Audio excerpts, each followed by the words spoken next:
Alors j'espère que pour vous tous, ça se passe bien. Ce début de jeûne, vous le vivez bien. J'ai eu quelques échos positifs qui me disaient qu'il fallait peut-être même qu'on fasse 7 jours sur 7 à sec. Alors j'ai dit on va aller crescendo et ça va le faire. Et c'est vrai, en plus j'ai proposé au frère que lui, il aura un programme particulier, il le fera tout seul. Et on va le bénir.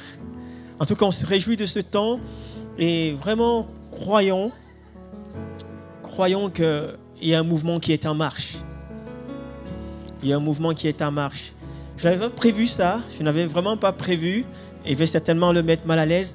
Jonathan, vraiment, pour vous donner un petit témoignage de ce que Dieu est en train de faire au sein de notre assemblée, même à notre insu. C'est ce qui est bien encore. C'est bien parce que Dieu travaille même quand nous ne sommes pas au courant des choses. Et je me rappelle, je laisse le temps à Jonathan de se rappeler de la conversation qu'il a eue avec un ami à lui. Mais je pense que c'est quelque chose qui nous dépasse.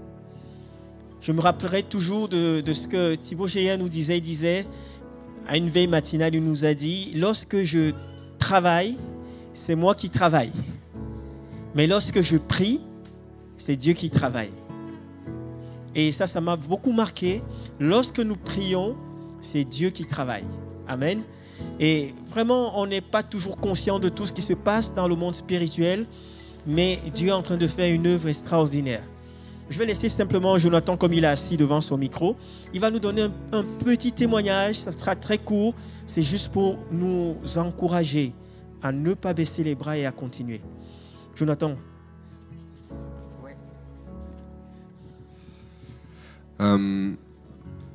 Je suis pris de court. Attendez. En fait, j'ai un ami qui habite sur Caen. Puis ça fait des mois et des mois qu'on ne s'est pas parlé. Puis on ne parle pas spécialement beaucoup de la CVN quand on se parle. Et dimanche, il m'a envoyé un message vocal. Puis il me dit j'ai vu des extraits du culte de dimanche. Et il dit, je voudrais vraiment vous encourager parce que je sens le Saint-Esprit m'interpeller et vous dire que vous êtes à l'aube de grandes choses avec votre Église. Il y a vraiment quelque chose qui est en train de se passer, il y a quelque chose que Dieu est en train de faire de particulier. Et ce qu'il me partageait, en gros, c'est en résumé, ces deux choses. On rentre dans des temps particuliers et on est à l'aube de grandes choses.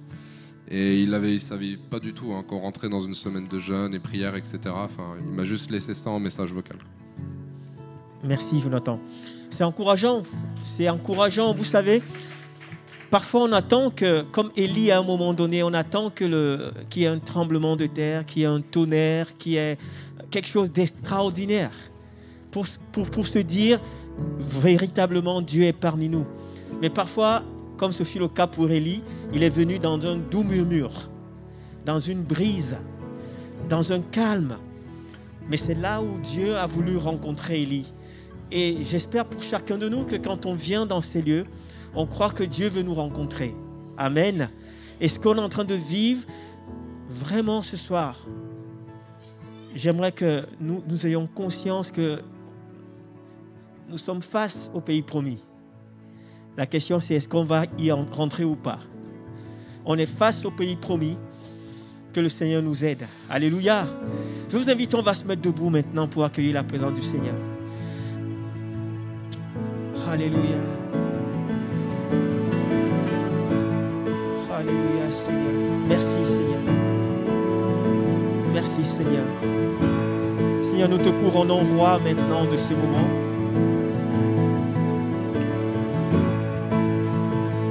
Nous te couronnons roi de tout ce qui va se passer ici. Et te prions, Seigneur, de conduire nos vies, nos cœurs, de préparer nos âmes. Seigneur, merci parce que c'est dans ta présence que nous sommes bien. Merci parce que c'est dans ta présence que nous sommes épanouis. Seigneur, visite chacun de nous maintenant. Nous prions pour une visitation de ton esprit. Alors que nos corps commencent à faiblir, je prie que nos âmes et notre esprit soient connectés à ton esprit maintenant au nom de Jésus. Seigneur, que ton nom soit glorifié maintenant dans ces lieux au nom de Jésus. Seigneur, nous libérons l'atmosphère spirituelle. Je libère l'atmosphère spirituelle maintenant.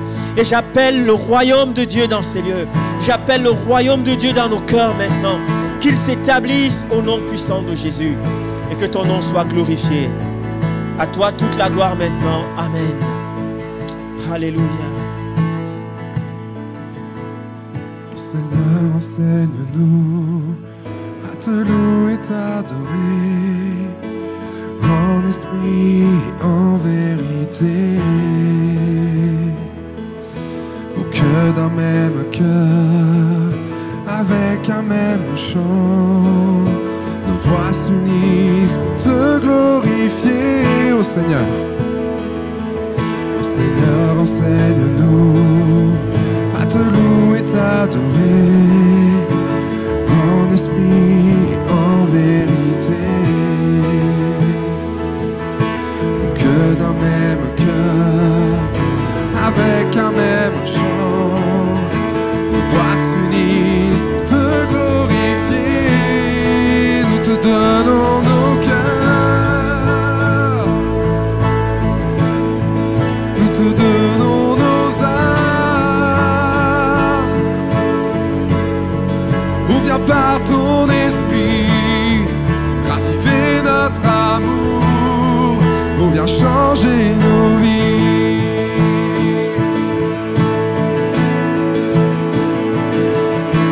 Seigneur, souviens-toi de tes œuvres passées, de tes miracles et de tes hauts faits, et renouvelle-les en ces jours et ces années, pour que ta gloire soit manifestée. Nous te donnons nos cœurs, nous te donnons nos âmes. On vient par ton esprit raviver notre amour, on vient changer nos vies. Oh, nous te donnons nos cœurs,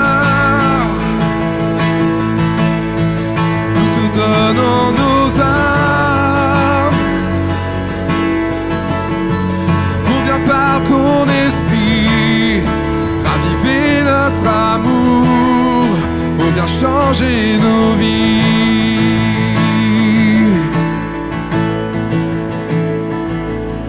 Ô Seigneur, souviens-toi de tes œuvres passées, de tes miracles et de tes hauts faits,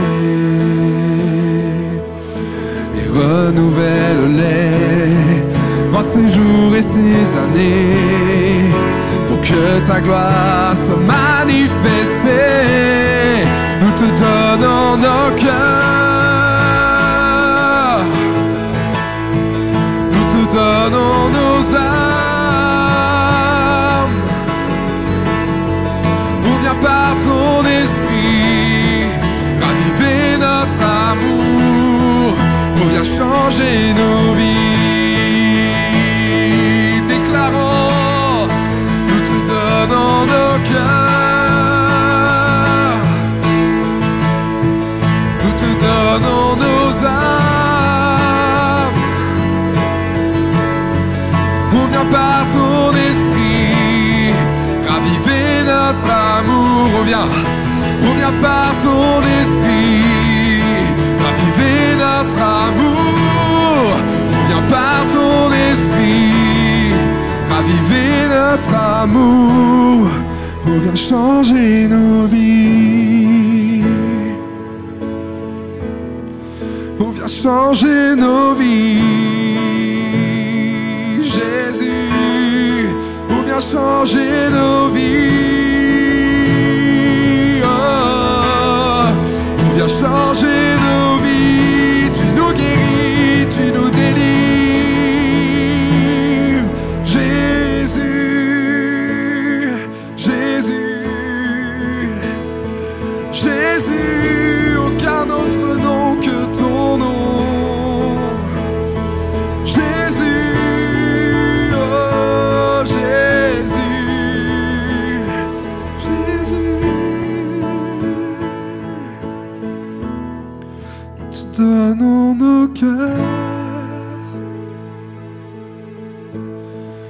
te donnons nos âmes. On vient par ton esprit raviver notre amour. On vient changer nos vies.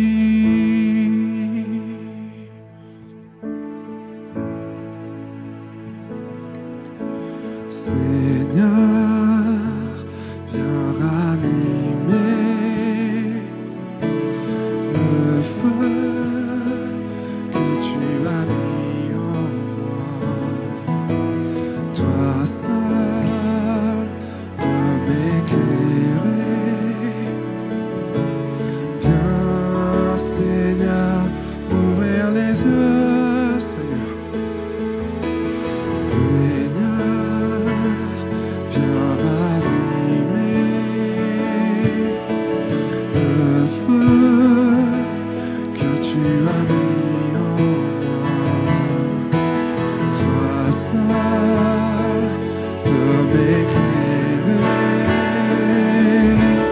Viens, Seigneur, m'ouvrir les yeux.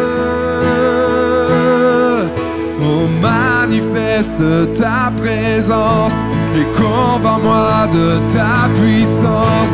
Revêt-moi de ta sainteté, surprends-moi par ta beauté. Manifeste ta présence et convainc-moi de ta puissance. Revêt-moi de ta sainteté, surprends-moi par ta majesté.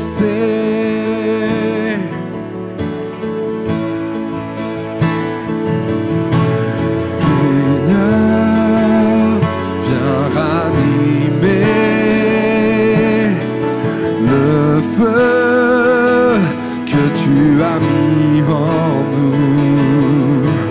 Toi seul peux tout changer. Viens, Seigneur, nous ouvrir les yeux. Oh, manifeste ta présence et convainc-moi de ta puissance. Revêt-nous de ta sainteté, surprends-nous par ta beauté. Manifeste ta présence et convainc-nous de ta puissance. Revêt-nous de ta sainteté, surprends-nous par ta beauté. Manifeste ta présence et convainc-nous de ta puissance. Revêt-nous de ta sainteté, surprends-nous par ta beauté. Manifeste ta présence et convainc-nous de ta puissance. Revêt-nous de ta sainteté, surprends-nous par ta majesté. Surprends-nous par ta majesté.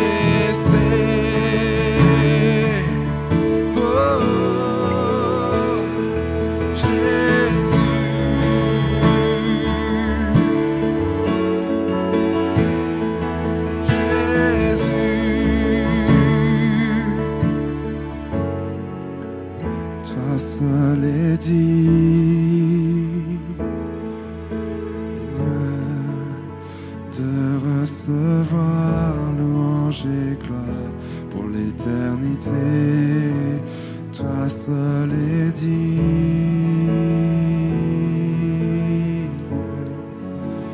de recevoir louange et gloire pour l'éternité. Toi seul est digne, oui, lui seul est digne de recevoir louange et gloire pour l'éternité. Toi seul est digne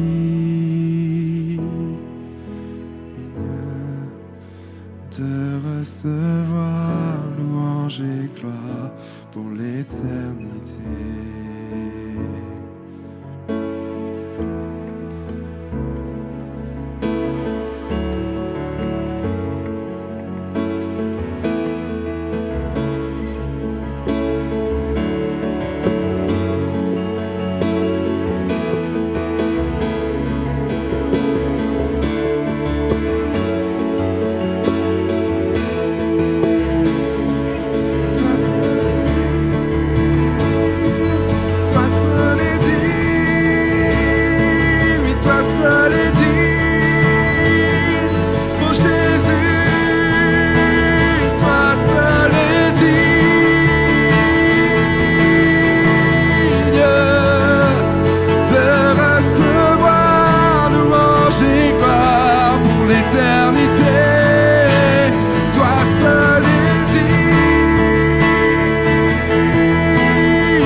Je n'ai qu'un désir, être près de toi et sentir tes bras. Père, tu as envoyé ton Fils bien-aimé pour quiconque croit. Saint-Esprit qui donne vie,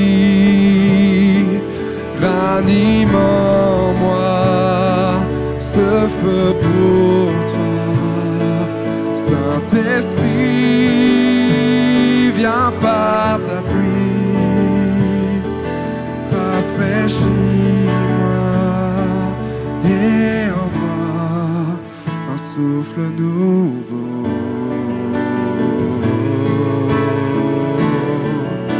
Un souffle nouveau.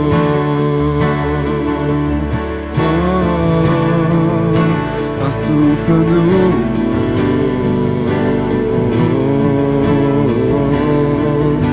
Un souffle nouveau. Père, je n'ai qu'un désir, rester près de toi, écouter ta voix. Ô Père, tu m'as tout donné, et c'est à tes pieds que je veux rester. Saint-Esprit qui donne vie, ranime en moi ce feu pour toi. Saint-Esprit, viens par ta pluie, rafraîchis-moi et envoie Saint-Esprit, Saint-Esprit qui donne vie, ranime en moi ce feu pour toi. Saint-Esprit, viens par ta pluie, rafraîchis-moi et envoie un souffle nouveau.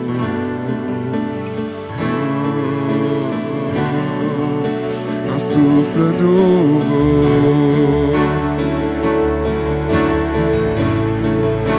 Un souffle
rafraîchis-moi et envoie Saint-Esprit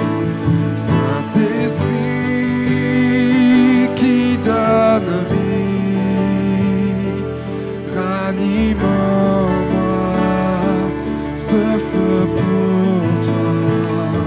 Saint-Esprit, viens par ta pluie, rafraîchis-moi et envoie un souffle nouveau.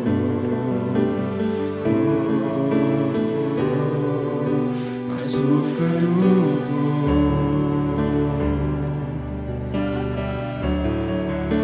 Un souffle nouveau.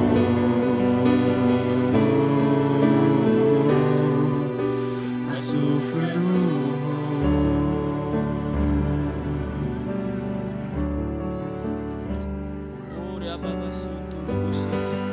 Élevons nos voix là où nous sommes. Élevons nos voix, louons le Seigneur. Loue le Seigneur. Commence à bénir, à remercier le Seigneur. Commence à parler à ton Dieu maintenant. Alléluia. Gloire à toi, Seigneur. Merci pour ce temps.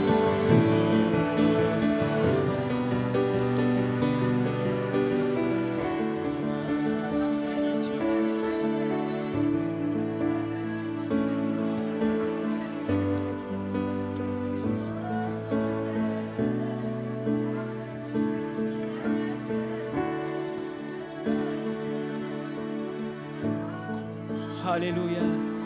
Là où tu es, élève ta voix, loue le Seigneur, élève ta voix. C'est une soirée, on est dans la présence de Dieu. Élève ta voix, loue le Seigneur de tout ton cœur. Loue le Seigneur de tout ton cœur. On va prendre ce temps pour lui dire combien il est grand. Que son esprit agisse maintenant dans ces lieux. Que le Saint-Esprit agisse dans nos cœurs. Alléluia. Alléluia. Gloire à toi, Seigneur. À toi la gloire. Merci Seigneur.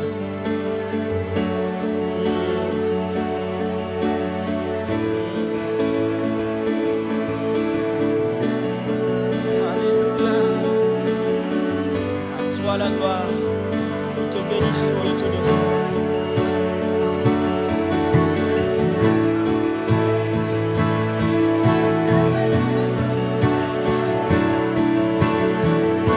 Un chemin au Père des miracles, tiens tes promesses, lumière dans les ténèbres, mon Dieu, voilà qui tu es. Tu fais un chemin au Père des miracles, tu tiens tes promesses, lumière dans les ténèbres, mon Dieu, voilà qui tu es. Alléluia. Tu fais un chemin au Père des miracles, tu feras de promesses, lumière dans les ténèbres, mon Dieu, voilà qui tu es.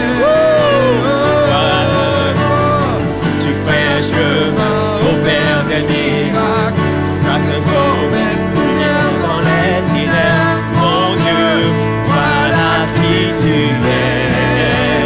Voilà qui tu es. Voilà qui tu es. Voilà qui tu es. Voilà qui tu es. Voilà qui tu es. Voilà qui tu es.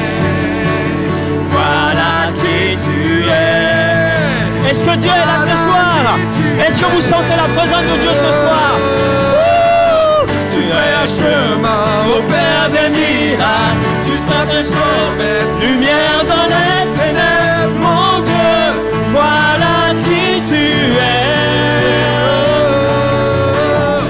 Tu fais un chemin au Père des miracles, tu fais des promesses, lumière dans les ténèbres, mon Dieu, voilà qui tu es. Voilà qui tu es. Voilà qui tu es. Voilà qui tu es.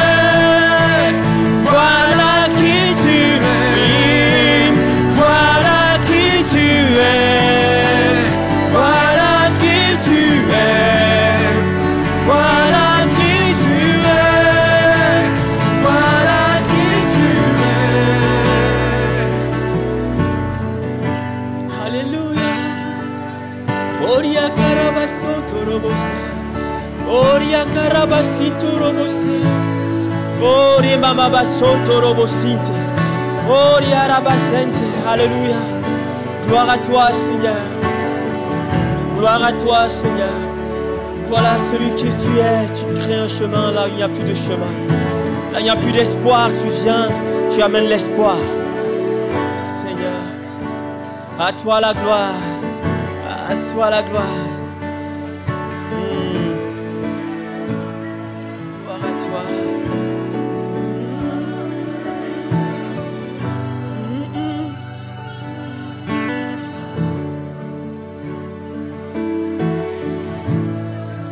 Stop. Tu ne t'arrêtes pas, Seigneur. Tu ne t'arrêtes jamais. Tu ne t'arrêtes pas, Seigneur. Oh Dieu, rien ne t'arrête. Rien ne t'arrête, Seigneur. Rien ne t'arrête. Oh Dieu, rien ne t'arrête. Et ton peuple ce soir veut le proclamer, que rien ne peut t'arrêter. Oh Père, tu es Dieu. Alléluia.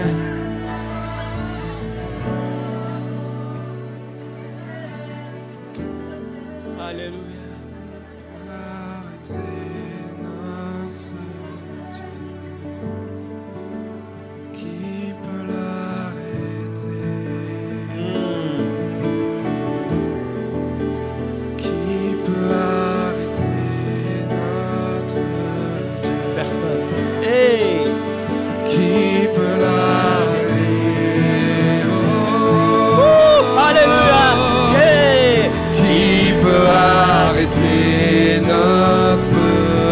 Personne. Qui peut l'arrêter? Oh, qui peut arrêter notre Dieu? Qui peut l'arrêter? Notre Dieu est le lion de Juda. Il rugit puissamment, il combat pour nous. Tout genou fléchit devant lui. Notre Dieu est l'agneau sacrifié pour les péchés du monde. Son sang brise les chaînes. Tout genou fléchit devant le lion et l'agneau. Tout genou fléchit devant lui. Alléluia. Alléluia.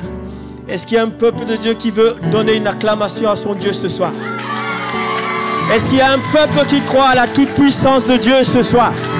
Est-ce que vous croyez que rien ne peut l'arrêter ce soir? Rien ne peut l'arrêter dans nos vies. Rien ne peut arrêter l'action de Dieu dans nos vies. Oh, Roma Santa Rabasanto Robosenta. Peut-être qu'on a dit de toi que tu ne feras rien de ta vie. Peut-être que les hommes dans ta propre famille, peut-être que tes parents t'ont dit que tu ne feras rien de ta vie. Mais ce soir, il faut déclarer que rien ne peut arrêter la pensée de Dieu. Rien ne peut arrêter le rouleau compresseur de Dieu dans ma vie. Alléluia!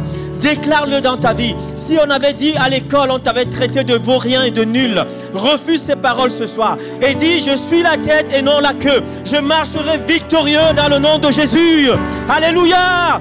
Alléluia! Je marcherai victorieux dans le nom de Jésus-Christ. Alléluia! Oh Dieu!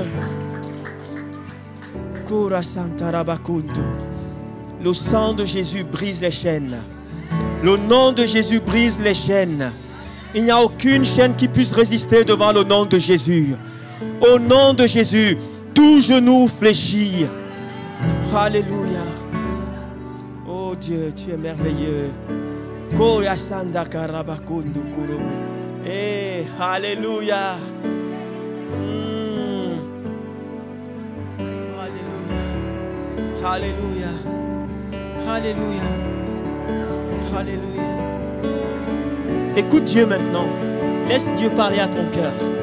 Laisse Dieu parler à ton cœur. Alléluia. Laisse Dieu parler à ton cœur. Qu'il parle à ton âme maintenant.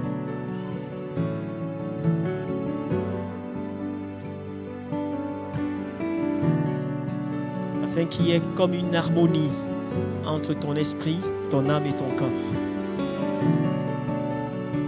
Laisse Dieu amener cette harmonie maintenant. Laisse Dieu créer cette harmonie dans ton être, ton esprit, ton âme et ton corps. S'il y a encore des endroits qui se battent, ton âme refuse. Ton âme refuse. Dis à ton âme maintenant, bénis l'Éternel. Dis, mon âme bénit l'Éternel. Et n'oublie aucun de ses bienfaits. Mon âme bénit l'Éternel. Alléluia. Merci Jésus.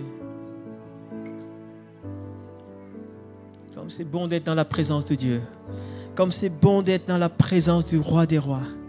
Et ce soir, je veux croire que la présence de Dieu fait des miracles dans nos vies. Je veux croire ce soir qu'alors que tu étais là, tu louais le Seigneur simplement. Que l'amour de Dieu t'a visité. Alléluia.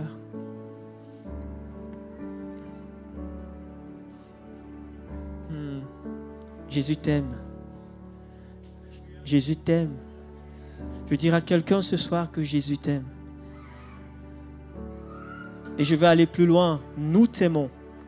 Tu es là, tu es comme en décalage. Tu as l'impression que tout ce qui se passe est étranger à toi. Mais Dieu te dit, je t'aime. Et l'Église te dit qu'on t'aime. Je ne sais pas à qui, mais je sens que tu as besoin d'entendre cela. Et on ne peut pas aller plus loin parce qu'on n'a pas le droit à cause des mesures barrières. Mais dans mon esprit, c'est il faut qu'on te prenne dans les bras, qu'on te serre dans les bras pour te dire qu'on t'aime. Je ne sais pas à qui, mais accueille-le simplement. Accueille-le. On aurait pu le faire, mais on ne peut pas parce que les mesures barrières nous en empêchent. Mais Dieu te dit qu'il t'aime. Tu es précieux à ses yeux. Ce n'est pas ce que tu vas faire pour lui ou ce que tu ne vas pas faire pour lui. Il t'aime tel que tu es. Et tu es précieux à ses yeux. Oh, je sens vraiment dans mon cœur un amour particulier, une attention particulière pour quelqu'un ce soir. Dieu te dit, je t'aime tellement. Et si tu étais le seul sur la terre, je serais quand même venu pour toi. Je serais venu mourir à la croix pour toi. Alléluia.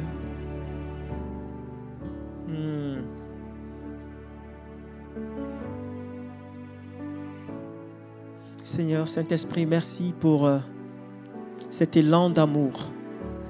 Merci pour cet élan d'amour qui est apaisant, qui fait du bien à notre âme, qui fait du bien à notre esprit maintenant. Que ton nom soit glorifié. Au nom de Jésus. Amen. Amen. On peut s'asseoir. Oh, c'est temps. Merci beaucoup à l'équipe. Merci beaucoup. Sentez une connexion, les frères. Merci beaucoup. Sentez vraiment une connexion de l'esprit. Alléluia. C'est bien comme ça qu'on sente des connexions de l'esprit quand on est au service, qu'on sente qu'il y a une harmonie qui est là. Alléluia. Dieu est bon. Donc on est dans cette semaine de jeûne et prière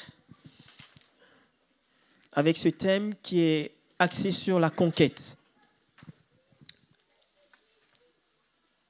Ça peut paraître étonnant que dans une église, qu'on parle de conquête. Ça fait très guerrier, ça, hein, vous savez. Mais je crois que Dieu nous appelle à être des guerriers pour lui. On est des soldats du Seigneur. Alléluia. On est des soldats de Jésus-Christ. Et notre arme par excellence, c'est l'amour. Alléluia. Notre arme par excellence, c'est l'amour. Là où les autres vont utiliser des armes violentes, Dieu nous appelle à brandir l'amour. Alléluia. Et je peux vous assurer, face à l'amour, personne ne peut résister. Face à l'amour, personne ne peut résister. Vous savez combien nous avons une infime compréhension de ce qu'est l'amour de Dieu. C'est juste un petit pan que Dieu nous a révélé jusqu'aujourd'hui. Mais jour après jour, on découvre les facettes de l'amour de Dieu. Mais déjà, nous, en tant que parents, en tant que père et mère, on sait à peu près ce que c'est que l'amour. Avec nos enfants, parfois, ils sont merveilleux.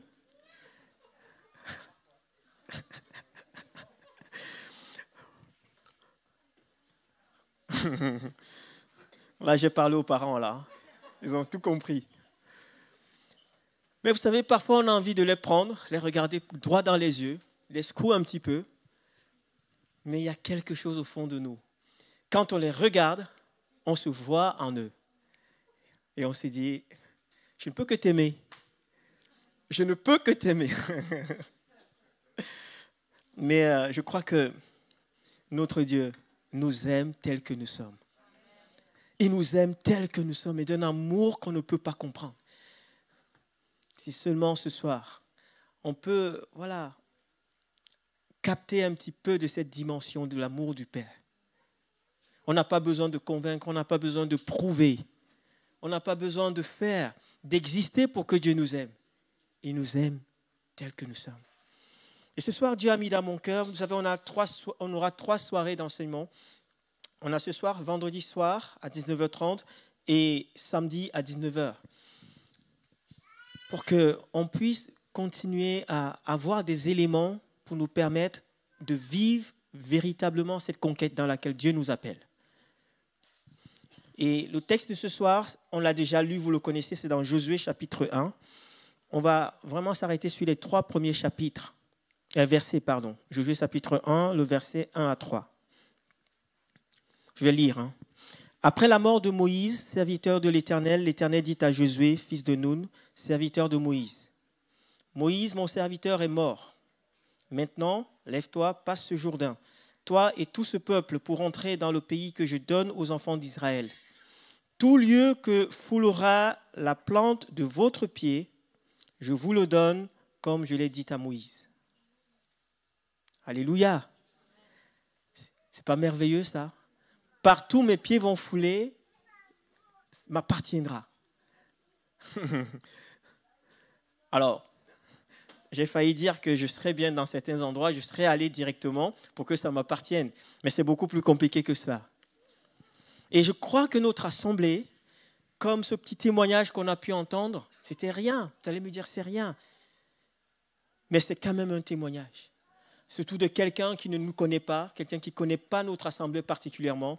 Moi, je suis encouragé. Et je crois que notre assemblée est en train de rentrer dans cette saison, ou est déjà rentrée dans cette saison. La saison de conquête. En tant que chrétiens, nous sommes appelés à être sur la montagne. Nous sommes appelés à passer du temps sur la montagne. Lorsqu'on parle de la montagne dans la parole de Dieu, on fait allusion à la prière. Nous sommes appelés à être des Moïse. Moïse était cet homme qui passait du temps dans la présence de Dieu et chaque fois il montait, il allait sur la montagne pour prier, pour intercéder. Mais nous sommes aussi appelés à redescendre dans la vallée parce que c'est dans la vallée qu'il y a le combat. C'est dans la vallée qu'il y a la victoire. Mais je sais que parfois c'est compliqué. C'est plus sécurisant de rester à la montagne. Parce qu'à la montagne, on a affaire à nous et à Dieu. On n'a pas affaire aux hommes. On parle à Dieu, Dieu nous parle et la vie est belle. La vie est belle, la foi chrétienne est belle. Et on peut dire Alléluia, on peut danser. C'est ça, on aime ça. Je ne dis pas que c'est facile, mais on préfère rester sur la montagne. Moi, le premier, je préfère avoir affaire à Dieu parce que Dieu m'aime et Dieu me comprendra toujours. Mais ce n'est pas la même chose quand je descends sur la vallée, dans la vallée avec les hommes.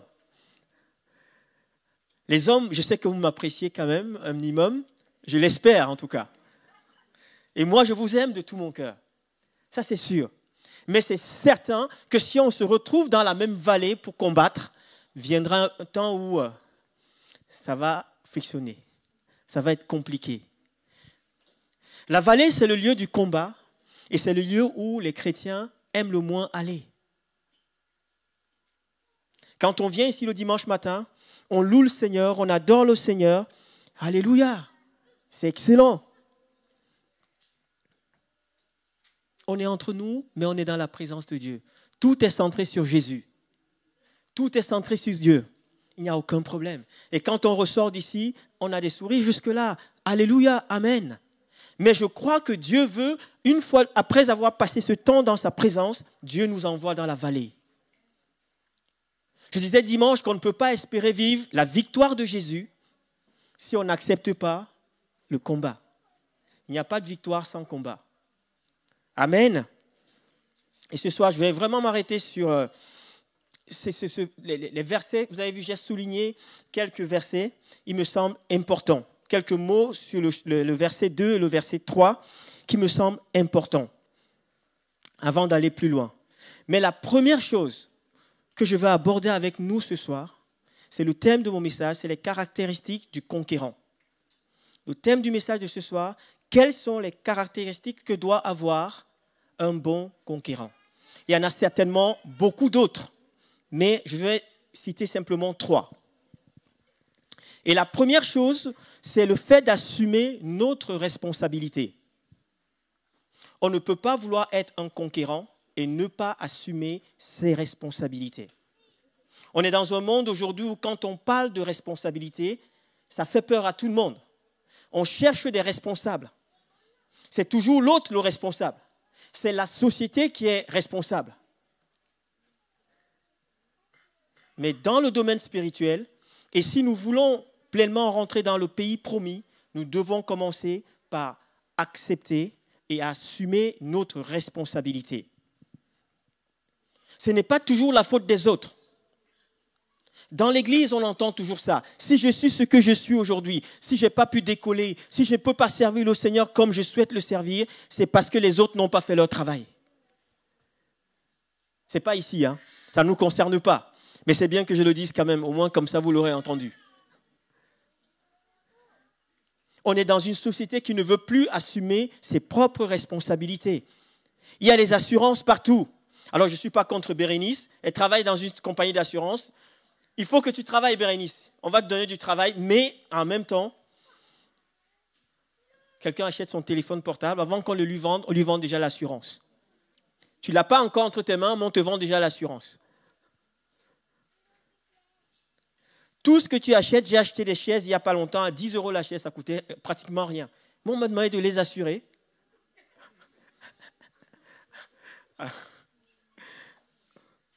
Je me suis dit, mais pourquoi je dois assurer une chaise à 10 €? L'assurance va me coûter plus cher que la chaise. Mais parfois, on tombe dans le piège parce qu'on veut un responsable. Si la chaise se casse parce que j'ai été imprudent chez moi, je sais que je vais me retourner contre l'assurance. Et c'est elle qui va devoir assurer. Elle va devoir changer. Ça nous déresponsabilise. Et c'est la société dans laquelle nous sommes aujourd'hui. Malheureusement, même dans l'Église. On veut vivre du surnaturel avec Dieu. On veut vivre des miracles avec Dieu. Mais on n'est pas prêt à assumer nos propres responsabilités. C'est toujours la faute de l'Église. Et quand on parle de l'Église à ce moment, on s'exclut de l'Église. C'est souvent, et c'est étonnant ça, hein? C'est comme si à un moment donné, mon corps, alors ma main droite a un problème, je me suis cogné quelque part, et lequel assume que je me suis cogné, j'accuse le pied. Pourtant, nous faisons tous partie du même corps. On accuse toujours quelqu'un d'autre. C'est la société dans laquelle nous sommes. On a des comportements de nourrissons. Mais nous savons, la parole de Dieu nous invite à être des hommes et des femmes matures. On ne peut pas envoyer, malheureusement ça existe dans certains pays du monde. Je sais que dans certains pays d'Afrique, on a ce qu'on appelle les enfants soldats. Et c'est dommage. C'est vraiment dommage. Mais dans la norme des choses, le combat n'appartient pas aux enfants. Ils n'y sont pour rien. C'est des hommes matures qui vont au combat. Et Dieu nous invite à être ces hommes et ces femmes matures, solides. Et dans le texte, j'ai souligné la première expression, « Lève-toi, passe ce Jourdain ». Dieu est en train de donner des consignes à Josué. il commence par lui dire, lève-toi, passe ce Jourdain. Et quand on regarde dans la parole de Dieu, ce mot, l'expression lève-toi, veut dire s'élever en vue de devenir puissant. C'est être accompli, c'est être stable, c'est supporter, c'est endurer. C'est ça le mot lève-toi. Tu ne peux pas rentrer dans les promesses que Dieu t'a données si tu ne commences pas par te lever. Et vous voyez que le texte dit « lève-toi ». Le Dieu n'a pas dit « je vais te lever ». Il a dit « toi, tu te lèves ». Il appartient à chacun de nous de nous mettre debout, de nous lever. Il appartient à chacun de nous d'être des hommes et des femmes accomplis. Et comment on est accompli? C'est dans la lecture, la parole de Dieu, la méditation de la parole de Dieu, le fait d'être ancré dans la parole de Dieu. Combien de chrétiens lisent encore leur Bible régulièrement? Combien d'enfants de Dieu lisent encore leur Bible régulièrement? Oui, c'est ça. Aujourd'hui, Dieu veut que nous rentrions dans les promesses qu'il nous a faites. Mais avant de rentrer, il commence par nous dire « Levez-vous, préparez-vous, fortifiez-vous, prenez courage. » Parce que l'arme par excellence que l'ennemi utilise, c'est la peur. Et comme je disais dimanche, c'est la paresse. La paresse. On se laisse porter. On se laisse, vous savez, ça fait tellement du bien de se laisser porter. Mais il n'y a pas de place pour la paresse dans l'église. Il n'y a pas de place pour la paresse sur un champ de bataille. Mon ami, si tu es dans le champ de bataille et que tu commences à traîner la patte, le risque, c'est que tu te prennes une balle perdue. C'est la première chose, assumer notre responsabilité. Nous ne sommes pas là par procuration. Vous savez que certains chrétiens vivent leur foi chrétienne par procuration. Quand on leur parle, on leur demande leur témoignage, ils vous racontent le témoignage de leurs parents. Ils vous racontent le témoignage de leurs cousins, de leurs frères, et tout ça, tout ce qui s'est passé. Ils vous racontent même les choses que l'Église a vécues. Mais quand tu leur dis, toi, qu'est-ce que tu as vécu? Ça commence à être plus compliqué.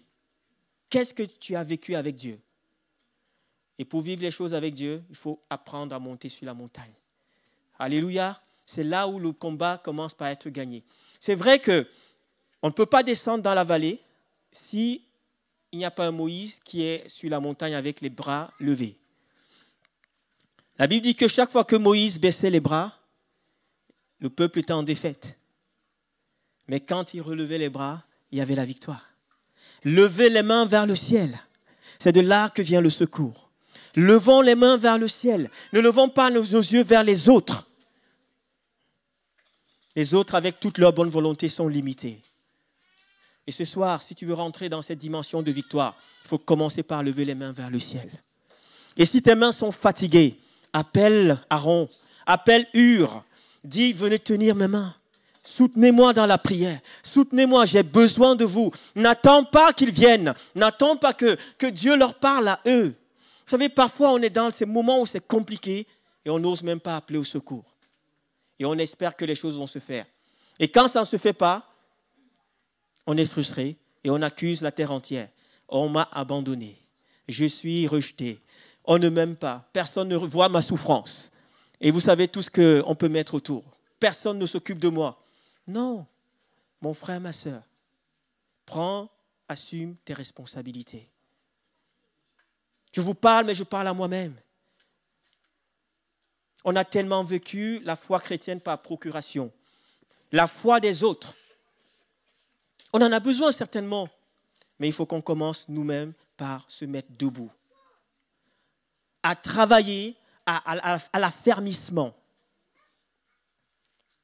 Je dis à travailler à l'affermissement. Les choses ne nous tomberont pas comme ça, ne viendront pas du ciel nous tomber dessus. Non. Vous savez pourquoi Dieu le permet? Pour qu'on ait une légitimité sur le champ de bataille. Beaucoup d'enfants de Dieu n'ont aucune légitimité sur le champ de bataille pour la simple raison qu'ils ont toujours vécu leur foi par procuration. Rappelez-vous de David. Lorsque David il apprend qu'il y a un Goliath, il y a quelqu'un qui est en train de défier l'Éternel. David, il sort des champs. Le pauvre, il avait l'habitude de courir derrière les moutons. Mais là, il apprend que le peuple de Dieu est en difficulté. Et on est en train de se moquer de son Dieu. David sort de là, il vient et il dit, moi, je veux m'opposer à cette personne qui se moque de mon Dieu. Je paraphrase, hein. Mais souvenez-vous de ce qui s'est passé. Quand Goliath a regardé David, il s'est forcément mis à rigoler parce qu'il est tellement grand. Il s'est mis à rigoler, il dit, mais qu'est-ce que celui-là, qu'est-ce que tu veux? Qu'est-ce que tu veux? Va t'occuper des jouets, des Playmobil, ça irait mieux. Mais écoutez ce que David lui a dit. David lui a dit, moi que tu vois, moi qui suis devant toi, Goliath, j'ai combattu l'ours et le lion. Je les ai fracassés. Ah ben oui, nous voulons tous combattre Goliath. Nous voulons tous renverser Goliath.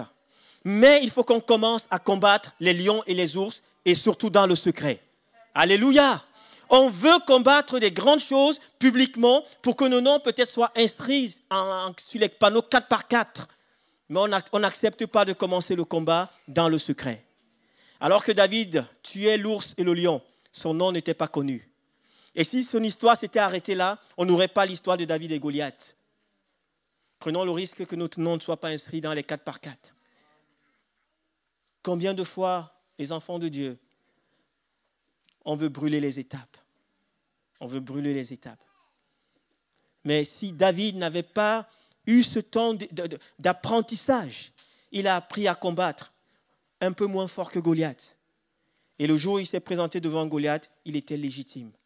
Même si les hommes ne reconnaissaient pas sa légitimité, lui savait qu'il était légitime.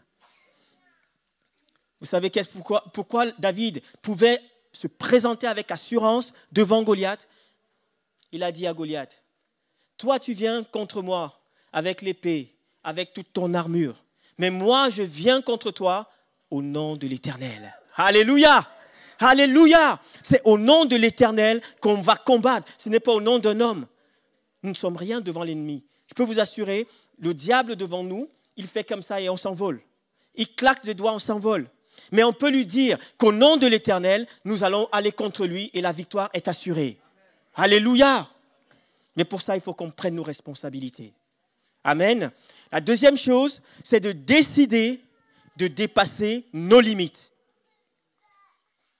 Une fois qu'on s'est levé, qu'on a dit on va aller jusqu'à fond, on va aller combattre, il y a un premier problème qui vient, qui se place devant nous. La première montagne, c'est nous-mêmes. La première montagne, c'est nous-mêmes. C'est le regard qu'on a sur nous. On regarde, on dit, mais qu'est-ce que tu veux faire? Qu'est-ce que tu peux faire? Toi, ce petit, toi, ce jeune converti, tu n'as que 1 an de conversion. Il n'y a que quelques mois que tu viens à l'église. Qu'est-ce que tu peux faire? Et on commence à dire, mais je suis nul.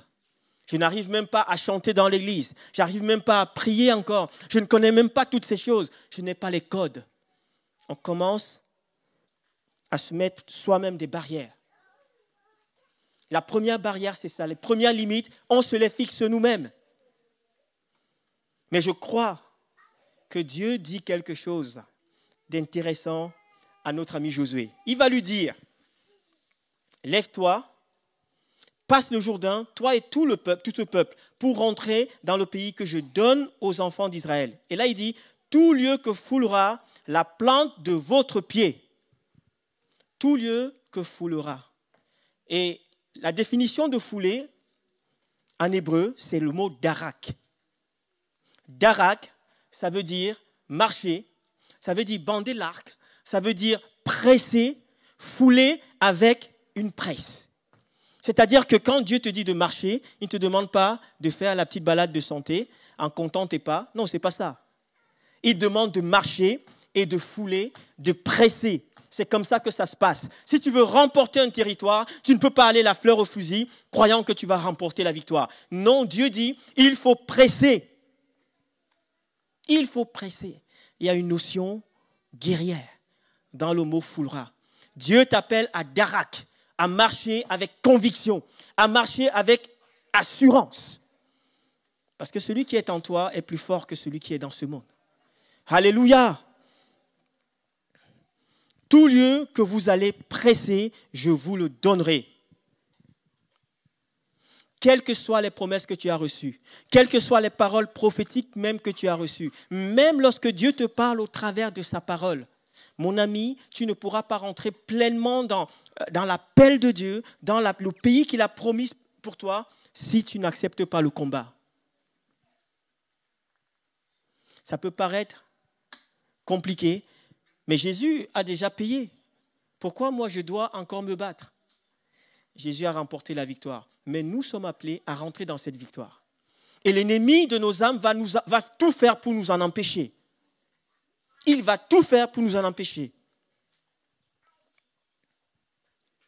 Ça ne sera pas toujours facile, et Dieu n'a jamais promis que ça sera facile, mais ça sera toujours possible.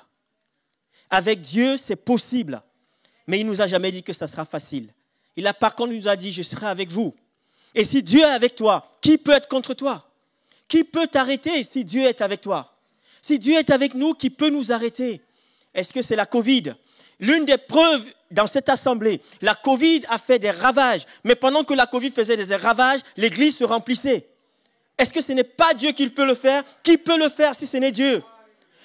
Partout se vidaient, les boutiques, les business de tout le monde tombaient à l'eau. Mais l'église, à la CVN, ça grandissait. Est-ce que ce n'est pas Dieu qui est capable de faire cela? Et si Dieu est capable de faire ça, est-ce que nous avons le droit de le limiter? Il nous dit, dépassez vos limites. Dépassons nos limites. Oui, ça ne sera pas toujours facile. Ça ne sera jamais facile. C'est pour cela que Dieu dit, je suis avec vous jusqu'à la fin du monde. Parce qu'il sait que le combat sera acharné, il sera rude, mais il est avec nous.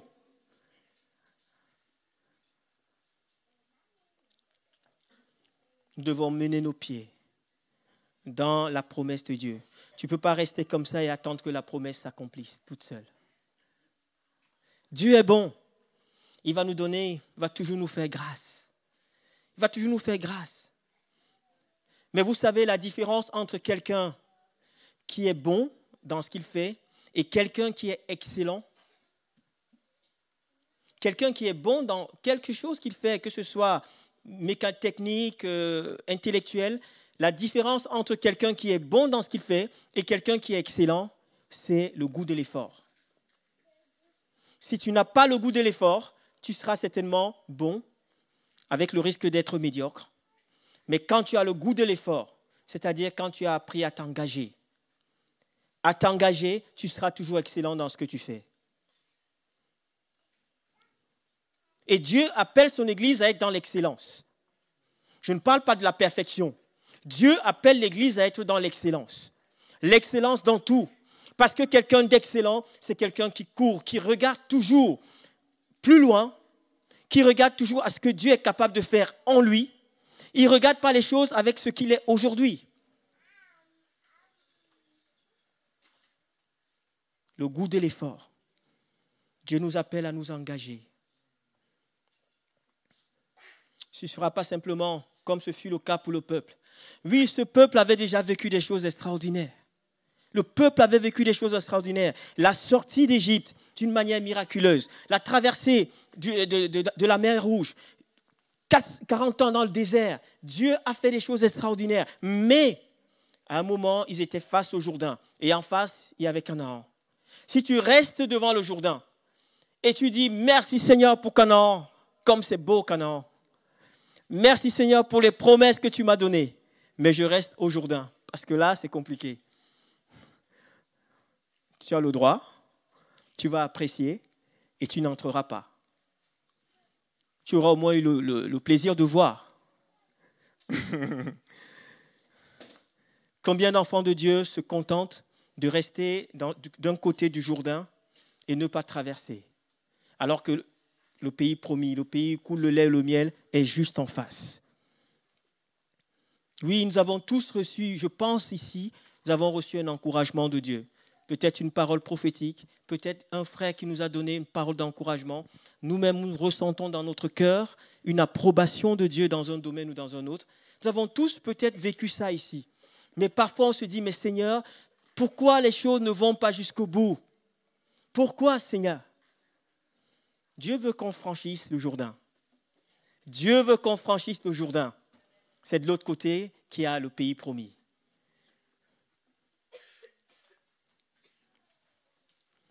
Tu veux rentrer dans ta destinée? Tu veux rentrer dans ton appel? Ose sortir de la barque. Prends le risque de faire confiance à Dieu. Prends le risque de faire confiance à Dieu. Finalement, est-ce que c'est un véritable risque? Est-ce que c'est un risque de faire confiance à Dieu? On est devenu tellement sages, tellement prudents dans nos églises, que même la dimension du surnaturel, on n'ose même plus y aller maintenant. On n'ose plus vivre le surnaturel de Dieu. Vous savez que ce qui est surnaturel pour nous, c'est naturel pour lui? C'est normal pour lui en fait. On n'ose plus. On veut prier pour quelqu'un qui est malade, on y va. Et alors qu'on commence à prier, on lui dit, Seigneur, que vraiment, même si il ne guérit pas, qu'il prenne les comprimés. Mais arrête de prier. On se sécurise en disant, si ça ne marche pas, au moins, ce n'est pas mon affaire. Si ça ne marche pas la prière, on ne dira pas que c'est moi, c'est Dieu. Mes frères, mes sœurs, l'Église doit reprendre sa place.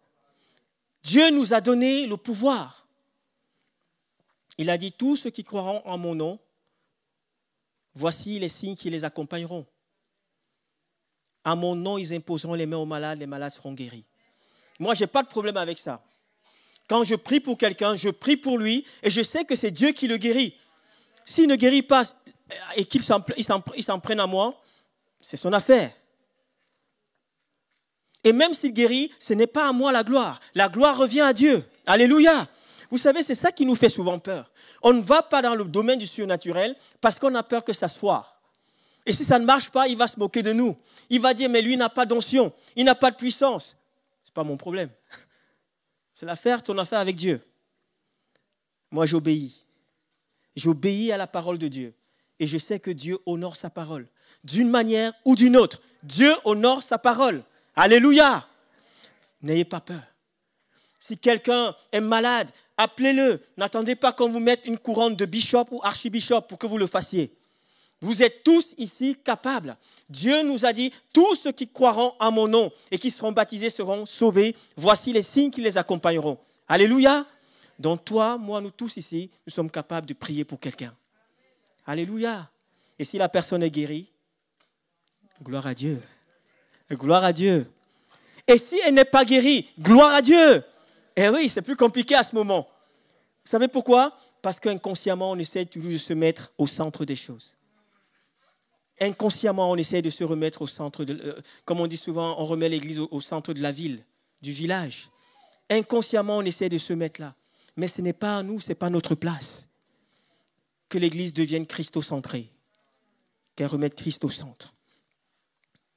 Oui, nous devons prendre les risques de dépasser nos limites. Je me rappelle, je vais donner juste rapidement comme ça un petit témoignage. Je me rappelle quand j'étais en classe, je crois que j'étais en première, je faisais des études en filière scientifique et voilà que j'arrive en terminale, ça se passe tellement bien. Et depuis tout petit, j'avais dans mon cœur un désir d'être ingénieur en pétrochimie. Pourquoi? Mais en réfléchissant, je me suis dit, c'est parce que en fait, mon papa travaillait chez Elf. Ça existe encore en France, je ne sais pas si ça existe encore, Elf. Ah, c'est maintenant Total, d'accord. C'était Elf. Mon papa travaillait chez Elf. Et voilà, ça allait très bien. On avait quand même une vie qui était les pétroliers. Et je crois que ça m'a influencé. Inconsciemment, ça m'a influencé. Avant qu'il arrête le séculier pour entrer dans le ministère, il était attaché de direction chez Elf. Et on avait une vie qui était inconsciemment dans mon enfance. Ça m'a donné le goût de l'or noir. Sans jeu de mots. Hein? Ça m'a donné le goût et j'ai travaillé dans ce sens. Je disais à tout le monde, je veux faire ingénieur en pétrochimie. Et ça se passait bien à l'école. Alors je fais mon bac. À ma grande surprise, j'échoue le bac S. J'étais en région PACA, j'étais à Arles. Et mon prof principal me dit, Thierry, on ne va pas laisser les choses comme ça. On va faire un recours, parce qu'on peut faire les recours à l'académie. On va chercher tes copies, ce n'est pas possible. J'étais le deuxième de ma classe toute l'année. Il dit, c'est pas possible que tu échoues ton bac. Je dis, pourquoi pas. Donc, entre-temps, on est là à la maison et on reçoit un couple d'amis qui venait de Montpellier. Un jeune couple. Et dans la discussion, voilà que le jeune couple commence à me parler du ministère, comment il est en train de se préparer pour le ministère. Il veut rentrer en stage pastoral. Ils avaient peut-être 5 ans de plus que nous, de plus que moi, mais ils étaient vraiment enthousiastes. Ça a réveillé ce qui était en moi déjà de toutes les façons. Je savais qu'un jour, je rentrais dans le ministère, mais je ne voulais pas rentrer dans le ministère par défaut. Je voulais d'abord travailler et faire ma vie, et voilà. Et là, il parle, et je lui dis, voilà, j'ai loupé mon bac. Et il commence à me dire, mais pourquoi tu voulais faire ce bac S? Je lui dis, raconte, je dis, parce que je veux faire pétrochimie. Et dans la discussion, il me dit, mais tu sais, moi, l'église, c'est comme une entreprise. Il commence à me parler de ça. Il me dit, l'église, tu sais, moi, j'ai fait un DUT en gestion des entreprises et administration. Il y a tellement de bonnes choses là-dedans. Il y a du management, il y a de la gestion, il y a de la finance, il y a tout ça. Il parle. On était ensemble avec mon tuteur chez qui j'étais. On parle. Et comme si c'est Dieu qui me parlait au travers de ce gars. Il est venu pour un week-end, mais je crois que c'est Dieu qui l'avait envoyé pour que j'entende quelque chose. Mais en même temps qu'il parlait, j'avais une conviction qu'il y a quelque chose de Dieu. Mais moi-même, je limitais les choses. Je disais, ce n'est pas possible. Là, je suis en bac S. En plus, j'ai déjà de l'expérience. L'année prochaine, je l'aurai les doigts dans le nez. Mon bac, ça va se passer, mais il y avait comme un combat dans mon cœur. Et finalement, je suis retourné voir mon prof principal. J'ai dit, madame, laissez tomber. Laissez les démarches. Je vais changer de filière. La catastrophe. Elle me dit, mais tu veux faire quoi? En terminale, tu veux tout changer pour refaire un bac ES l'année prochaine. Tu vas vraiment te planter. Tu n'as aucune base en économie, aucune base en sociaux, tu vas te planter. Et là, elle m'a fait, vous savez comment quelqu'un vous parle et vous savez pour vous habiter. Elle m'a découragé.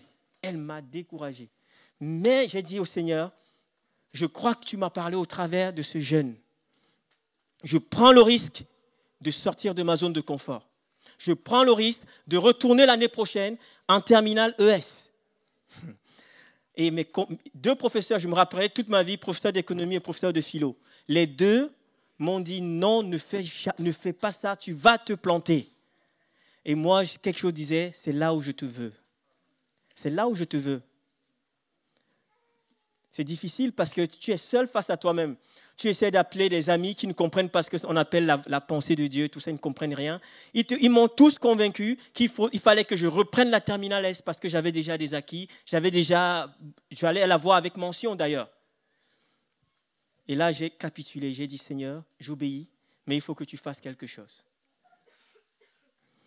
Et le temps passant, j'ai pris des conseils. Gauche à droite, les gens m'ont dit, inscris-toi dans des revues, Alter Echo, je ne sais pas si quelqu'un ça leur parle, c'est un journal hebdomadaire. Je me suis inscrit par-ci, j'ai pris des cours en plus, j'ai acheté les annales qui parlaient d'économie, de Bourdieu, j'ai travaillé plus que la normale. J'ai dû travailler plus que les autres pour rattraper mon retard. Je suis sorti de ma zone de confort. Je suis sorti de mes limites. Je les ai repoussées parce que je savais que Dieu m'appelait dans quelque chose qui me préparait pour le ministère. Pour dire pourquoi je vous donne ce témoignage, c'est pour qu'on comprenne que ce n'est pas parce que Dieu nous appelle, ce n'est pas parce que Dieu nous a fait des promesses que les choses seront toujours faciles. C'est un mensonge. Je vous assure, c'était difficile.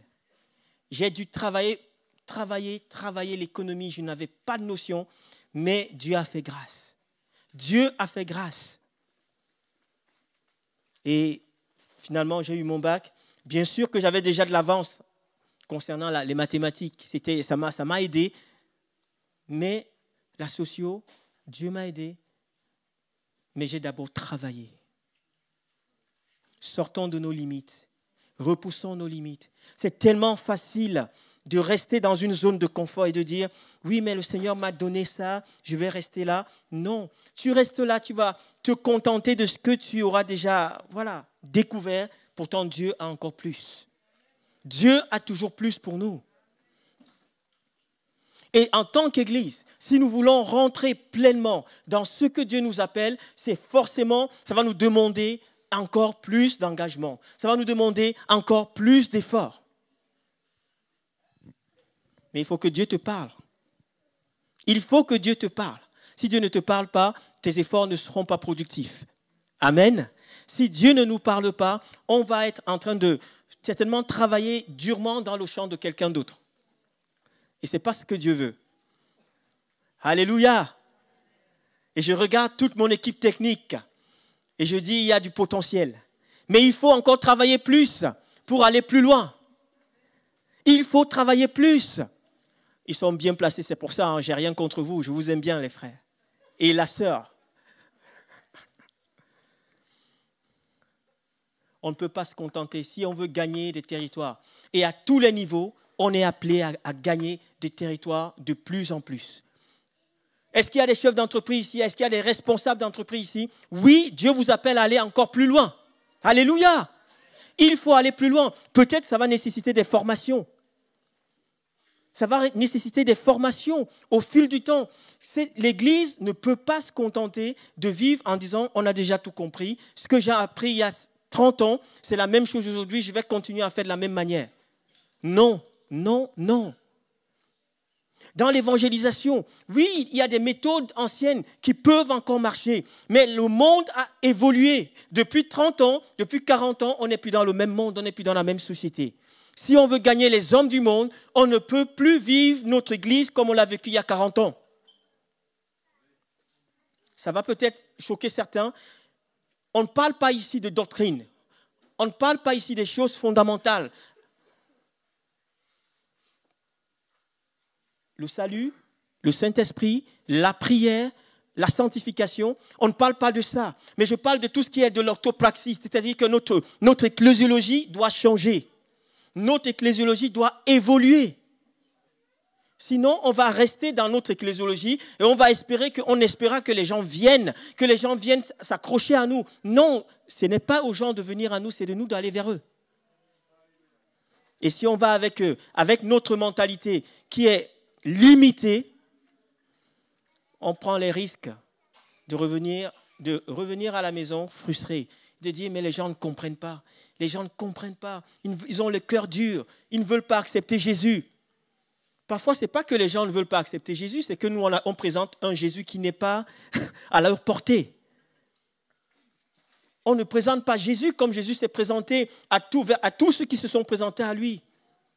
On vient présenter un Jésus comme on le conçoit ou comme on l'a conçu il y a encore 10 ans, 20 ans, 30 ans en arrière. On veut le présenter d'une manière, je ne sais pas comment je peux dire, mais qui nous arrange. La conquête se fera avec des hommes et des femmes qui acceptent que le souffle nouveau dont on a chanté ce soir vienne renouveler leur vision des choses. On ne peut pas demander le souffle nouveau qu'il vienne nous garder dans l'ancien. Ça ne marchera pas. Quand le souffle nouveau vient, il vient avec quelque chose de nouveau. Commençons par notre mentalité. Il vient renouveler notre intelligence. Il vient renouveler notre intelligence. Et le dernier point, c'est reconnaître qu'on est toujours au bénéfice du prix payé par quelqu'un avant nous. Il n'y a pas de conquérant qui puisse venir dire « Moi, je suis un self-made ». Quelqu'un qui s'est fait tout seul. Moi, je me fais seul, je gère tout seul. Tout ce que je sais, c'est moi, et c'est moi, et c'est moi. L'hippopotame du moi se lève. C'est moi, et c'est moi. Ça n'existe pas de conquérant qui croit, en tout cas dans le monde spirituel, on sort toujours de quelque part. On vient de quelqu'un. Mes amis, et ça, c'est une réalité dans le monde spirituel. On est dans une génération aujourd'hui où on prône l'épanouissement personnel. C'est une très bonne chose. Il faut s'épanouir. Mais ne crois pas que dans le monde spirituel, ça se passe comme ça. Dans le monde spirituel, on vient de quelque part. Ça va nous aider à briser l'orgueil qui est en nous. Vous voyez bien comment le texte finit, notre texte de base, hein, au verset 3. Vous voyez ce que Dieu dit à Josué. Tout lieu que foulera la plante de votre pied, je vous le donne. Ça, il n'y a pas de problème. Il dit, je vous le donne. Il n'a pas changé. Mais il va préciser ceci, comme je l'ai dit à Moïse. Il est en train de parler à Josué, mais il dit à Josué, rattache-toi à Moïse. Tu ne peux pas, je traite avec toi tout de suite, mais je n'ai pas oublié d'où tu viens. Je n'ai pas oublié d'où tu viens. Et ça, ce n'est pas très commode dans l'Église. Ou alors ça fait peur. La promesse avait été faite à Abraham, Isaac et Jacob. Dieu suscite Moïse pour sortir le peuple d'Égypte. Le peuple traverse la mer Rouge avec Moïse. C'est Moïse qui, par l'impulsion de Moïse, le peuple traverse la mer Rouge. Et Dieu se souvient des galères que le peuple a fait subir à Moïse. Un peuple au cou raide, un peuple compliqué, un peuple de rebelles. Vous croyez que Dieu ne se souvient pas de tout ça? Que du jour au lendemain, il va balayer comme ça d'un revers de la main la vie de Moïse pour dire maintenant, Josué, c'est toi, tu es le patron, tu es le plus grand, vas-y, je traite qu'avec toi maintenant? Non. Nombre chapitre 20, à partir du verset 1er, toute l'assemblée des enfants d'Israël arriva dans le désert de Sin le premier mois, et le peuple s'arrêta à Kadès. C'est là que mourut Marie et qu'elle fut enterrée. Il n'y avait point d'eau pour l'assemblée, et l'on se souleva contre Moïse et Aaron. Le peuple chercha querelle à Moïse. Ils dirent, que n'avons-nous pas expiré quand nos frères expirèrent devant l'Éternel? Pourquoi avez-vous fait venir l'assemblée de l'Éternel dans ce désert? Pour que nous y mourons, nous et notre bétail? Pourquoi nous avez-vous fait monter hors d'Égypte pour nous amener dans ce méchant lieu? Ce n'est pas un lieu où l'on puisse semer. Il n'y a ni figuier, ni vigne, ni grenadier, ni d'eau à boire. Moïse et Aaron s'éloignèrent de l'assemblée pour aller à l'entrée de la tente d'assignation. Ils tombèrent sur leur visage et la gloire de l'Éternel leur apparut. L'Éternel parla à Moïse et dit, « Prends la verge et convoque l'assemblée. Toi et ton frère Aaron, vous parlerez en leur présence au rocher, et il donnera ses eaux. Tu feras sortir pour eux de l'eau du rocher, et tu abreuveras l'assemblée et leur bétail. » Moïse prit la verge qui était devant l'Éternel, comme l'Éternel le lui avait ordonné. Moïse et Aaron convoquèrent l'assemblée en face du rocher, et Moïse leur dit, « Écoutez donc, rebelles, est-ce de ce rocher que nous vous ferons sortir de l'eau ?» Puis Moïse leva la main et frappa 2 fois le rocher avec sa verge. Il sortit de l'eau en abondance, l'assemblée but et le bétail aussi. Et là, le verset 12 dit ceci, « Alors l'Éternel dit à Moïse et Aaron, « Parce que vous n'avez pas cru en moi, pour me sanctifier aux yeux des enfants d'Israël, vous ne ferez point entrer cette assemblée dans le pays que je lui donne. » Voilà ce que Moïse a pu vivre avec ce peuple. Un homme comme Moïse. Je vous rappelle que là, on a lu le chapitre 20. Quand vous lisez le chapitre 12 avant, dans le livre de Nombres, je vais le lire d'ailleurs, chapitre 12, verset 1 à 3. Marie et Aaron parlèrent contre Moïse au sujet de la femme éthiopienne qu'il avait prise, car il avait pris une femme éthiopienne. Ils dirent, est-ce seulement par Moïse que l'Éternel parle? N'est-ce pas aussi par nous qu'il parle? Entendez bien ce que l'Éternel dit à Aaron et à Marie. Or, Moïse était un homme fort et patient, plus qu'aucun homme sur la face de la terre. Vous savez, parfois on n'a pas conscience de cela, et ça concerne nous tous ici, d'une manière et chacun à son niveau. Dieu vient de dire, et vous savez ce qui s'est passé, hein? Marie a été frappée de lèpre parce qu'ils ont critiqué Aaron. Dieu vient de dire, c'est l'homme le plus patient sur toute la surface de la terre. Et à un autre texte, il dit même que avec Moïse, je parle de ma bouche à ses oreilles. Je ne m'utilise pas les épiphanies, c'est-à-dire que les représentations, je parle directement à son oreille. Mais au verset 20, on voit que le peuple avait poussé Moïse à bout. Moïse était découragé. Moïse était fatigué. Un peuple compliqué. Le peuple était prêt à retourner en Égypte en esclavage à cause de la viande et du poisson. Il faut le vivre, il faut le faire. Juste pour la nourriture, ils étaient prêts à retourner en esclavage. Mais Moïse a tenu. Moïse a été patient. Alors que le peuple était rebelle, il est retourné devant la tente d'assignation. Il s'est mis à genoux, il a plaidé la cause du peuple. Et Dieu a exaucé. Sauf que cet homme était tellement excédé par ce peuple rebelle que Dieu lui avait dit, tu parles. Et Moïse, fatigué, est allé à frapper 2 fois de suite le rocher. La bénédiction de Dieu s'est faite. Le peuple a eu de l'eau, mais Dieu a dit à Moïse, puisque tu n'as pas cru, tu ne rentreras pas dans le pays que j'ai promis. Notre Dieu est plein de miséricorde, plein de grâce, mais Dieu est juste. Notre Dieu est un Dieu juste. Il a donné des consignes à Moïse et à Aaron, et ces consignes n'ont pas été respectées. Et la conséquence était là. Il a dit, voilà, je n'oublie pas ce que vous êtes, je n'oublie pas ce que vous avez fait, mais là, vous n'avez désobéi à ma voix, à ma parole. Mon frère et ma sœur, quand il s'agit de désobéir à Dieu, il n'y a pas de circonstances atténuantes.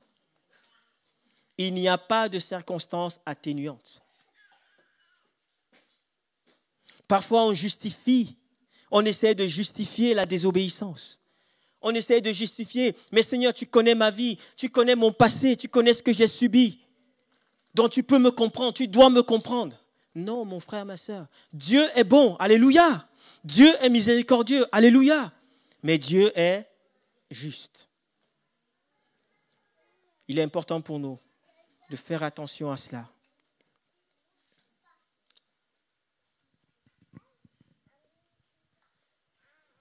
Parfois dans l'église, on entend des hommes, des enfants de Dieu, des conquérants, ou alors des hommes qui veulent rentrer dans la conquête, qui sont encore à dire, oui, mais j'ai réagi comme ça parce que lui, il a réagi comme ça. What? Ben non, on ne peut pas. On ne peut pas justifier le fait que je suis méchant avec mon frère parce qu'il a été méchant avec moi. J'ai mal parlé à mon frère parce qu'il m'a mal parlé. Je ne me laisse pas marcher sur les pattes. Vous connaissez toutes ces choses. Moi, non, on ne me marche pas dessus. Et on bombe le torse. Moi, on ne me fait pas ceci. Moi, je suis... Et on entend toujours, moi, moi. Le moi qui vient toujours avant.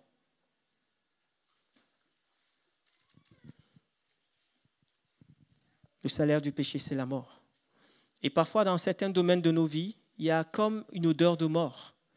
Parce qu'on a joué avec le péché.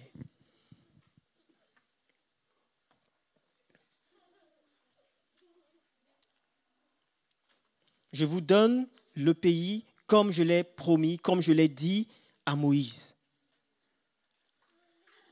Si on est un homme humble, un homme qui ne prétend, qui ne se met pas en avant, on peut entendre ce que Dieu a dit à Josué. Mais quand on est plein d'ego, on ne peut même plus écouter ce que Dieu dit. Là, Josué aurait pris ça comme un affront. S'il était un homme orgueilleux, il aurait pris ça comme un affront. Vous imaginez, on vient vous voir, on vous parle et on vous dit, si on vous bénit aujourd'hui, c'est parce qu'on avait déjà promis ça à votre prédécesseur. Vous dites, je suis transparent ou... Ce n'est pas qu'on est transparent, mais c'est un principe. On vient de quelque part. Et si tu n'acceptes pas que tu es venu de quelque part, mon frère, ma soeur, tu ne pourras aller nulle part. On a plein d'exemples dans la parole de Dieu. L'apôtre Paul, il le dit, moi qui a été formé au pied de Gamaliel. Est-ce que le fait que l'apôtre Paul soit formé au pied de Gamaliel, ça lui enlève le fait qu'il est l'apôtre Paul? Non, non. Mais il est dans cette reconnaissance. Il reconnaît qu'il est au bénéfice de la formation de Gamaliel. Tite, Timothée, eux aussi ont été à la formation de Paul. Élisée a été à la formation d'Élie. Josué a été à la formation de Moïse. Ma question ce soir, tu es à la formation de qui? De qui sors-tu? De qui? Tu oses dire que de qui sors-tu?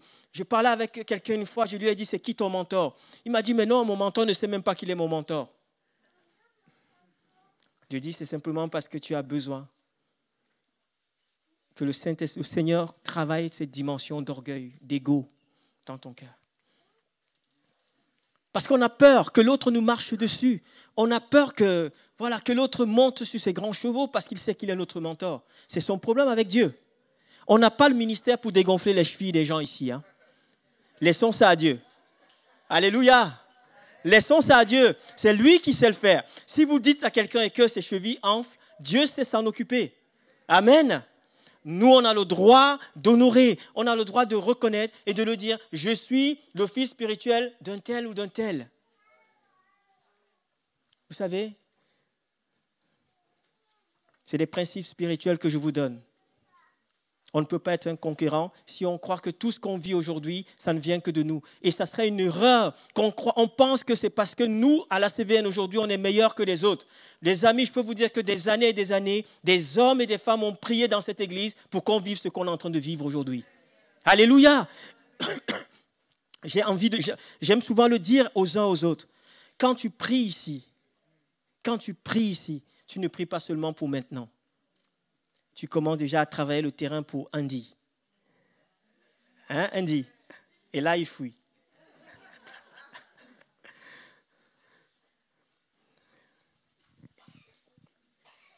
Dieu dit à Josué, c'est toi qui vas faire entrer le peuple dans le pays de la promesse. Mais je suis engagé auprès de Moïse par ma parole. Je me suis engagé auprès de Moïse avec ma parole. Alléluia.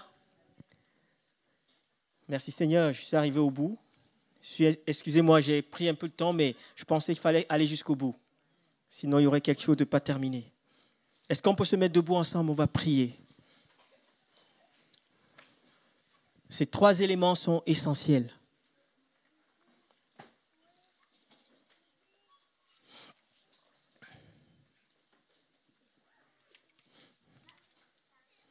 Assumer notre responsabilité fondamentale. Ensuite, accepter de sortir de nos limites. Et troisièmement, reconnaître on sort de quelque part. Amen. Seigneur, merci pour ce temps. Je crois que tu as parlé au cœur des uns et des autres. Saint-Esprit, je te prie de faire ton œuvre maintenant dans le cœur. Ce que je ne sais pas faire, ce que je ne peux pas faire, je te prie de le faire maintenant. Que toi, tu remets les choses dans le bon ordre. Que tu parles dans les cœurs. Tu convaincs les cœurs, Seigneur. Que tu nous appelles à la conquête. Tu nous appelles à gagner des territoires. Mais pour cela, tu as besoin de faire une œuvre dans nos cœurs. Merci, Seigneur, pour chacun ce soir et pour cette semaine qui s'ouvre devant nous. Je prie que tu nous fortifies. Tu guéris ceux qui sont malades. Tu renouvelles les forces de ceux qui sont fatigués. Et que tu nous donnes, Seigneur, de continuer à nous attacher à ta parole. À toi toute la gloire, au nom du Seigneur Jésus-Christ. Amen. Amen. Soyez bénis.